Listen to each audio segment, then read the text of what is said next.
Hello बच्चों, आज हम क्लास 12 का बहुत ही इंपॉर्टेंट टॉपिक पढ़ेंगे एंड ये इक्वली इंपॉर्टेंट है for your boards and your competition exam, यानी कि जेईई और मेंस के लिए और नीट के लिए भी आप देखोगे इसे। तो टॉपिक का नाम क्या है, सबसे पहले आप देख लीजिए, ये है चार्जिंग बाय कंडक्शन। और इसी चार्जिंग बाय कंडीशंस को बहुत सारी बुक्स में कहा गया है रीडिस्ट्रीब्यूशन ऑफ चार्जेस। तो ये चार्जिंग बाय कंडक्शन और रीडिस्ट्रीब्यूशन ऑफ चार्जेस क्या है, इसको समझने से पहले क्लास 11th के ग्रेविटेशनल पोटेंशियल का हम एक एग्जाम्पल देखते हैं। एग्जाम्पल ये था कि आपके पास अगर दो वाटर टैंक है और ये वाटर टैंक कनेक्टेड है बाई पाइप और यहां पर एक वॉल्व लगा हुआ है। यहां पे जो टैंक 1 है लेफ्ट साइड में, इसमें पानी कंप्लीटली वाटर कंप्लीटली फिल है, पूरा भरा हुआ है। और उसके बगल में जो दूसरा टैंक है इसमें पानी क्या है, आधा भरा हुआ है, यानी हाफ फिल्ड है।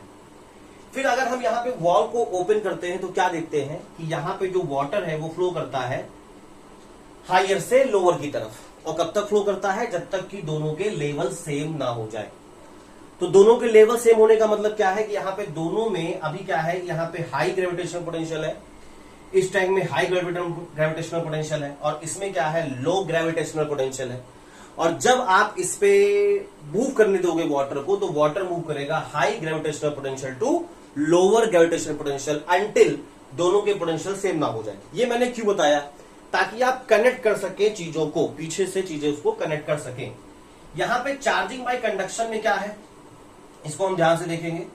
चार्जिंग बाय कंडक्शन क्या है, इसको ध्यान से देखेंगे तो यहां पे आपको मिलेगा क्या कि लेट सपोज, सबसे पहली चीज तो कंडक्शन है, तो हमारे पास 2 मेटालिक स्पेयर्स है। वी हैव 2 मेटालिक स्पेयर्स, हमारे पास 2 मेटालिक स्पेयर है। लेट सपोज एक मेटालिक स्फीयर है, उसका रेडियस है R1 और इस पर इनिशियली शुरुआत में चार्जेस है Q1। एक दूसरा मेटालिक स्फीयर है जिसका रेडियस है R2 और इस पे चार्जेस है initially Q2, small Q1 and Q2। अगर हमने इन्हें किसी वायर से कनेक्ट कर दिया, स्विच लगा दिया यहां पर, तो कंडीशन क्या है, दो तरीके से चीजें कही जाती हैं। हम स्विच को क्लोज कर दें या दोनों मेटालिक स्फीयर्स को टच कर दें, टच करवा दें, एक साथ रख दें। तो स्विच को क्लोज करना, मेटल स्पेयर्स को टच करवाना के बाद क्या दोनों पे चार्जेस सेम रहेंगे? नहीं सेम रहेंगे, क्योंकि यहां पे चार्जेस का क्या होगा, रीडिस्ट्रीब्यूशन स्टार्ट होगा। यानी कि चार्ज जो है आपका एक बॉडी से दूसरे बॉडी में फ्लो करेगा। कब तक फ्लो करेगा, जब तक दोनों पे पोटेंशियल सेम ना हो जाए, दोनों के पोटेंशियल सेम ना हो जाए। यानी कॉन्सेप्ट जो है वो यही है कि चार्ज आपका हायर पोटेंशियल से लोअर पोटेंशियल तक फ्लो करेगा अंटिल पोटेंशियल बिकम सेम। लेकिन इस प्रोसेस में चार्जेस के फ्लो करने के बाद, लेट सपोज इस बॉडी पे चार्ज आ गया Q1 जिसका रेडियस है R1 और यहां पर जिसका बॉडी पे R2 है, इस पे चार्ज कितना होगा, Q2। तो ये Q1 Q2 जो न्यू चार्जेस हैं, इनकी वैल्यू क्या है, हमें फाइंड करनी है। आई बात समझ में? तो सबसे पहले तो आप, और देखिए मैंने इसीलिए आपको पहले वाटर टैंक का एग्जांपल दिया था ताकि आप समझ सकें। तो यहां पे इंपॉर्टेंट पहली चीज यही है कि यहां पे जो पॉजिटिव चार्ज है ये आपका फ्लो करेगा। कहां से फ्लो करेगा, हायर पोटेंशियल से किसकी तरफ, लोअर की तरफ। कब तक, जब तक दोनों के पोटेंशियल सेम ना हो जाए। ठीक है, तो यहां पर आप सबसे पहले ये मेटालिक स्फीयर R1 पे न्यू चार्ज कितना हो गया, कैपिटल Q1, और दूसरा मेटालिक स्फीयर जिसका रेडियस है R2, इस पे न्यू चार्जेस कितना हो गया, कैपिटल Q2। ये Q1 और Q2 हमें फाइंड करना है। तो यहां पर फर्स्ट बॉडी का पोटेंशियल V1 कितना हो जाएगा, K Q1 अपॉन R1। दूसरे बॉडी का पोटेंशियल V2 कितना हो जाएगा, तो ये हो जाएगा V2 K Q2 upon R2। ये कहां से आया सर, तो पोटेंशियल मैंने आपको पढ़ा रखा है, V equals to K Q upon R या V equals to 1/4πε0 Q upon R, उसका यूज कर लिया। अब पोटेंशियल सेम हो जाएंगे, इसका मतलब आपको क्या कर देना है, V1 इक्वल टू V2। मैं पूरा आपको डेरिवेशन सिखा रहा हूं, फॉर्मूला डायरेक्ट नहीं। तो यहाँ पे V1 की वैल्यू पुट कर दीजिए तो K Q1 upon R1, V2 की वैल्यू पुट कर दीजिए तो K Q2 upon R2। K से K कैंसिल कर दीजिए। आप इसको क्या लिख सकते हो, Q1 upon Q2, Q1 Q2 यहां कर दिया, R1 यहां, और ये R1 अपॉन R2। तो रीडिस्ट्रीब्यूशन ऑफ चार्जेस में ये सबसे पहला इंपॉर्टेंट फॉर्मूला है। जिसका यूज करके आप इस तरह के न्यूमेरिकल्स में चार्जेस का रेशियो फाइंड कर सकते हो अगर उनके रेडियस गिवन है। लेकिन क्या हमें इससे वो चार्जेस मिल गए जो रीडिस्ट्रीब्यूशन के बाद हुए हैं? यानी न्यू चार्जेस क्या Q1 और Q2 की वैल्यू मिली है? नहीं मिली है। तो अभी हमें क्या करना है, Q1 और Q2 की वैल्यू फाइंड करनी है। तो ये हम Q1 और Q2 की वैल्यू कैसे फाइंड कर सकते हैं, देखिए। तो यहां पे चार्जेस का एक और इंपॉर्टेंट प्रॉपर्टी लगेगा जिसे हम कहते हैं कंजर्वेशन ऑफ चार्ज। ये कंजर्वेशन ऑफ चार्ज क्या है? तो कंजर्वेशन ऑफ चार्ज कहता है कि चार्ज आपका रहेगा रिमेन्स कांस्टेंट, यानी किसी भी प्रोसेस में चार्ज चेंज नहीं होगा। हाँ, चार्ज एक बॉडी से दूसरे बॉडी में ट्रांसफर हो सकता है, लेकिन चार्ज कांस्टेंट रहेगा, यानी जितना चार्ज पहले है उतना चार्ज बाद में रहेगा। यानी मैं यहां पे सिंपली लिख सकता हूं कि जो इनिशियल चार्जेस है Q1 प्लस Q2 उनका टोटल चार्ज ये इक्वल किसके होगा, after final charge Q1 plus Q2 के। इस बात को समझिए आप। तो अब आपको क्या चाहिए, इस रिलेशन से जो कि मैंने कंजर्वेशन ऑफ चार्ज से लिखा, आप Q1 या Q2 किसी की भी वैल्यू फाइंड कर सकते हो। लेट सपोज मुझे यहां पे चाहिए चार्ज Q1 की वैल्यू, यानी कि इस बॉडी पे जिसका रेडियस R1 था उस पे चार्ज Q1 क्या होगा। तो यहां से आप Q1 की वैल्यू फाइंड कर सकते हो। Q1 क्या होगा, Q2 को यहां कर दीजिए, तो Q2 R1 अपॉन R2। आप इस रिलेशन को यहां पुट कर दीजिए, तो आपको क्या मिलेगा, आपको मिल जाएगा Q1 प्लस Q2। अब देखिए Q1 की वैल्यू आप पुट कर दीजिए, तो ये आपका हो जाएगा Q2 R1 upon R2 plus Q2। इसके बाद कैसे सॉल्व करेंगे आप, तो यहां पे आपने Q2 को कॉमन कर लिया, तो ये R1 अपॉन R2 प्लस 1 है ना। अब इसके बाद क्या होगा, इसके बाद आप Q1 प्लस Q2, ये Q2 R2 एलसीएम कर लीजिए, तो ये आ जाएगा R1 प्लस R2। ठीक है, हमें Q2 की वैल्यू चाहिए, तो Q2 क्या होगा, इस उधर ले आइए, ये हो जाएगा R2 upon R1 plus R2 और ये initial charges Q1 plus Q2। ये रीडिस्ट्रीब्यूशन के बाद जो चार्ज Q2 पर आएगा उसका फॉर्मूला है। आफ्टर रीडिस्ट्रीब्यूशन जो चार्जेस आ जाएंगे ये उसका फॉर्मूला है। अब अगर आपको Q1 चाहिए, मैंने Q1 पुट किया तो क्या मिल गया, Q2 मिल गया। अगर मैं यहां से Q2 की वैल्यू पुट करूंगा तो Q1 मिल जाएगा। आप चाहो तो करो, वरना सिमिलरली आप लिख सकते हो।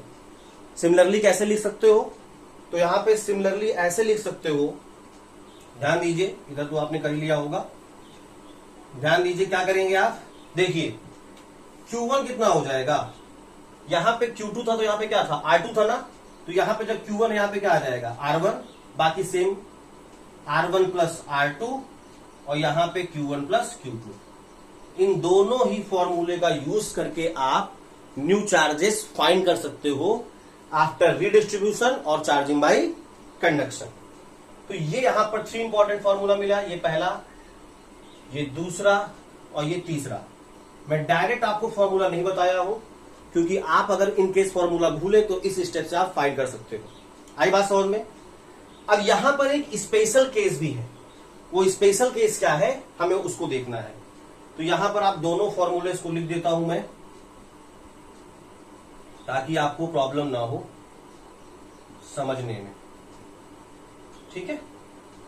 और यहां पर एक रेशियो का फॉर्मूला मिला था जो कि Q1 upon Q2 R1 upon R2, ठीक है। देख लेते हैं इसका स्पेशल केस क्या है। अगर आप ध्यान दोगे तो इस केस में क्या था, रेडियस सेम नहीं था, यानी ये आइडेंटिकल तो नहीं थे, बिल्कुल भी एक जैसे नहीं थे। तो कंडीशन ये बनती है कि अगर ये आइडेंटिकल हो, अगर ये आइडेंटिकल हो यानी अगर इनके रेडियस इक्वल हो जाएं तो क्या होगा, और ये बहुत आसान है। अगर मैं स्पेशल केस की बात करूं, यानी अब जो मेटालिक स्फीयर था पहले जिसपे चार्ज Q1 थे इनिशियली, उसका रेडियस भी R और दूसरे वाले का भी रेडियस R हो जाए, यानी कि जो ये R1 R2 आप लेते थे अब ये सेम हो जाए, तो आपको कहने का मतलब क्या है कि R1 इक्वल्स टू R2 हो जाए, यानी इसको हमने ले लिया R, दोनों के साइज सेम हो गए, आइडेंटिकल हो गए, तो क्या हो जाएगा चार्ज, आप करके देख सकते हो, किसी भी फॉर्मूले पुट कर दो। तो मैंने Q1 में पुट कर दिया, तो R1 की value R, R1 plus R2 means R plus R और ये Q1 प्लस Q2। तो Q1 क्या हो जाएगा, R upon 2R, Q1 plus Q2, R से R कैंसिल हो जाएगा, यानी Q1 कितना आ जाएगा, Q1 प्लस Q2 बाई 2। और सिमिलर प्रोसेस से आप Q2 भी अगर फाइंड करोगे, सिमिलर प्रोसेस से अगर आप Q2 भी फाइंड करोगे तो वो भी कितना आ जाएगा, Q1 प्लस Q2 बाई 2। ये Q1 प्लस Q2 क्या है, ये इनिशियल चार्जेस है एंड डिवाइडेड बाई 2 है। तो ये स्टेटमेंट ऐसा बनता है कि अगर बॉडी सेम है, आइडेंटिकल है, तो आफ्टर रीडिस्ट्रीब्यूशन, यानी अगर दोनों को कनेक्ट कर दिया है, दोनों को टच करवा दिया है, तो उसके बाद जो न्यू चार्ज होंगे Q1 और Q2 वो टोटल चार्ज का हाफ हो जाएंगे, यानी आधा आधा हो जाएंगे। आई बात समझ में? तो दोनों ही केसेस मैंने आपको बताया है, दोनों आप ध्यान से देखिए। अब इन दोनों के लिए अगर मैं आपको सिंपल सा एक क्वेश्चन भी दिखाऊं, सिंपल मतलब अगर आपने कॉन्सेप्ट समझ लिया तो सिंपल है, कॉन्सेप्ट नहीं समझ में आया तो टफ है। तो अब इस कॉन्सेप्ट का यूज करके आप बहुत आसानी से क्वेश्चंस लगा सकते हो। आपको फॉर्मूले मिल गए, तो क्वेश्चंस कैसे आते हैं, सबसे पहले मैं स्पेशल कैसे बता दे रहा हूं कि लेट सपोज आपके पास एक मेटालिक स्फीयर है और इस पे चार्ज है 5 कूलम और रेडियस है R। दूसरा है इस पे है -3 कूलम और रेडियस है R। अब आपको दिख रहा है, क्वेश्चन में पूरा नहीं लिख रहा हूं, कि यहां पर दोनों के रेडियस सेम है, यानी आइडेंटिकल है। अब इनको हमने क्या किया, कनेक्ट कर दिया या टच करवा के अलग करा, तो अब न्यू चार्जेस कितने होंगे। तो आइडेंटिकल के लिए आपको केस क्या है कि अगर इस पे अब न्यू चार्ज आ रहा है Q1 और इस पे आ रहा है Q2, तो Q1 की वैल्यू क्या हो जाएगी, टोटल चार्ज का हाफ, टोटल चार्ज 5 प्लस, अब देखिए यहाँ पे -3, ये कौन सी प्रॉपर्टी है, एडिटिव प्रॉपर्टी है चार्जेस की, साइन के साथ ऐड करते हैं, और ये 2 कितना आ जाएगा, ये 5 माइनस 3, यानी कि ये 2/2 यानी कि 1 कूलम। और सिमिलर प्रोसेस से आप Q2 भी कर सकते हो, यानी टोटल चार्ज का हाफ, तो 5 प्लस -3/2 यानी 2/2 यानी 1 कूलम। तो आपको दिख रहा है कि यहाँ पे चार्जेस कैसे हो जा रहे हैं, हाफ हाफ दोनों बॉडीज में हो जा रहे हैं, इसमें हाफ उसमें हाफ टोटल, लेकिन किस कंडीशन में, identical, when the bodies, when the metallic spheres are identical, same size। तो ये सेम साइज का हो गया। देखिए कर सकते हैं, बहुत ही सिंपल है, मैं इसको रेस कर रहा हूं और पेन चलाइए, करिए, बैठिए मत, ठीक है। फिर देखते हैं इसका दूसरा केस क्या हो सकता है जो हमने पहले पढ़ा है। तो दूसरा केस ये है कि अब जो है, जो फर्स्ट बॉडी है इसका रेडियस है 2 सेंटीमीटर और इस पर चार्ज है 5 × 10⁻⁻5 कूलम। बगल में दूसरा ही एक मेटालिक स्फीयर हमने ले लिया, इसका रेडियस है 3 सेंटीमीटर और इस पर चार्ज है -3 × 10⁻⁻5 कूलम। अगर आप इसको डेरिवेशन से कंपेयर करेंगे बहुत आसानी समझ जाएंगे। ये इनिशियल चार्ज है Q1, ये इनिशियल चार्ज है Q2, ये फर्स्ट का रेडियस R1, ये दूसरे का रेडियस R2, इसको हमने वायर और स्विच से कनेक्ट कर दिया है, या हम टच करवा दे तो न्यू चार्जेस क्या होंगे। अब भाई सीधा फॉर्मूला है आपके पास, रखो और सॉल्व करो। तो अगर इस पे न्यू चार्ज आ जाएगा Q1 और इस पे आ जाएगा Q2, तो Q1 और Q2 आप फाइंड कर सकते हो। Q1 क्या हो जाएगा, Q1 के लिए आपको R1 2 upon R1 plus R2 यानी 2 + 3। किसी के दिमाग में आए सर सेंटीमीटर है मीटर में कन्वर्ट करो, भाई साहब सेंटीमीटर सेंटीमीटर कैंसिल हो जाए, करने की जरूरत नहीं है। अब यहाँ पे Q1 इनिशियल चार्जेस यानी 5 × 10⁻⁻5 प्लस ये -3 × 10⁻⁻5, ठीक है। क्यों ऐसा किया, फिर से एडिटिव प्रॉपर्टी साइन के साथ करेंगे। तो यहां पे ये 2/5, ये कितना हो जाएगा 5 - 3 यानी 2 × 10⁻⁻5, कर सकते हैं, बहुत सिंपल कैलकुलेशन है। तो ये 4/5 × 10⁻⁻5 कूलम, यानी Q1 जो चार्ज आ जाएगा पहले बॉडी पे वो 0.8 × 10⁻⁵ कूलम आ जाएगा। अब आपको अगर दूसरे बॉडी पे भी चार्ज चाहिए कि उसकी वैल्यू क्या होगी, यानी Q2 क्या होगा, तो ये भी आप कर सकते हो फाइंड। कैसे, या तो इस फॉर्मूले में रखो, या तो इस फॉर्मूले में रखो, या दूसरा क्या कर सकते हो, conservation of charge. Conservation of charge क्या कहता है भाई साहब, इनिशियली आप टोटल चार्ज निकाल लीजिए जो कि कुछ इतना है। अब उसमें से चार्ज डिस्ट्रीब्यूट होने के बाद अगर एक बॉडी पे इतना चार्ज है तो दूसरे पे कितना होगा, टोटल चार्ज से इसको माइनस कर दीजिए। क्या करिए, इनिशियल जो चार्ज है टोटल चार्ज उससे इसको माइनस कर दीजिए, क्योंकि बचा हुआ चार्ज किस पे होगा, Q2 पे। ये इसकी ट्रिक है जो आसानी से आप कर सकते हो, टाइम बचेगा इससे आपका।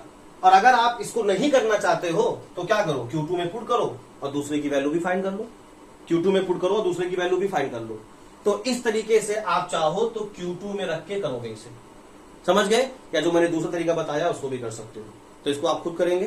Thank you very much.